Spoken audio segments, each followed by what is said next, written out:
trash can. I'm very excited about it. So when it comes, it's already put together. It's got a little trash sack around it. Open it up. I am in love with the touchless trash cans, and so I bought this one for my kids. So here, the lid comes right up. We can see right here is where we're going to put the batteries. So it does require 2 AA batteries.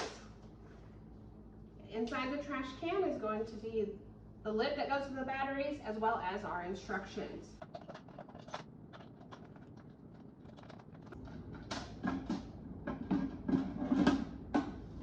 Now, here we've got the green light, and so we can see that the green light is on, our batteries are in, and it's ready to open up.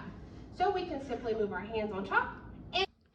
So I got this trash can for the bathroom, and one of the things I like about it is you can of course move your hand over it and it opens up, or it's got another feature, and I can use my foot.